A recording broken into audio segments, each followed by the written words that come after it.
এবার দ্বিতীয় স্বাধীনতা নিয়ে মুখ খুলেছেন জাতীয় নাগরিক পার্টি এনসিপির আহ্বায়ক নাহিদ ইসলাম। তিনি বলেছেন, যারা 15 বছর হাসিনার নিপীড়নের শিকার হয়েছেন তাদের কাছে 24 দ্বিতীয় স্বাধীনতা, কিন্তু যারা লুটপাটের রাজনীতি করে তাদের কাছে 24 দ্বিতীয় স্বাধীনতা নয়। এছাড়া গণহত্যাকারীদের আশ্রয় দিয়ে ভারত খারাপ দৃষ্টান্ত তৈরি করেছে বলেও মন্তব্য করেন তিনি। সুমন তানভীরের প্রতিবেদনে বিস্তারিত। 4 বছর আগে স্বাধীনতার সুবর্ণ জয়ন্তীতে নিজেদের সন্তান হারান এই অসহায় বাবা মারা। শেখ মুজিবের জন্মশতবার্ষিকী ও স্বাধীনতার সুবর্ণ জয়ন্তীর রাষ্ট্রীয় আয়োজনে তখন ঢাকা সফরে আসেন ভারতের প্রধানমন্ত্রী নরেন্দ্র মোদী। গুজরাটে মুসলিম নিধনের অন্যতম এই হোতার সফরের প্রতিবাদে তখন রাজপথে নামে জনতা। সে সময় পুলিশের গুলি ও সংঘর্ষে মারা যায় 17 জন। এই হত্যার বিচার চাইলেন তাদের স্বজনরা।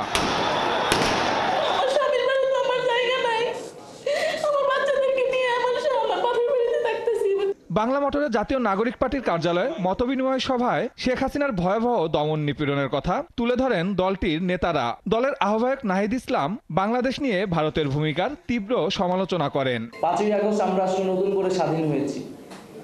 যারা এই গত 15-16 বছর নির্যাতিত হয়েছে, নিপীড়িত হয়েছে, আর যাদের ব্যাংক ব্যালেন্স অক্ষুণ্ণ ছিল, যারা আপোষ করে বিরোধী রাজনীতি করেছে, তাদের কাছে হয়তো এটা স্বাধীনতা মনে হয় না, কারণ তারা সবসময় হয়তো স্বাধীন ছিল। আগের আমলও ছিল, এখনো ছিল।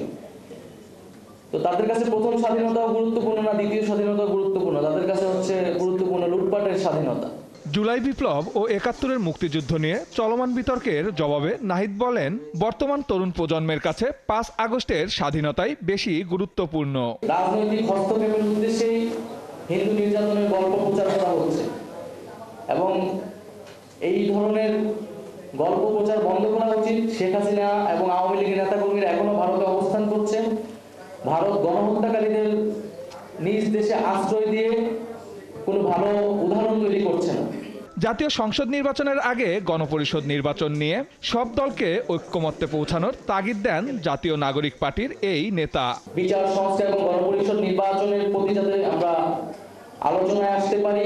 সুমন তানভীর, 71, ঢাকা। সবাইকে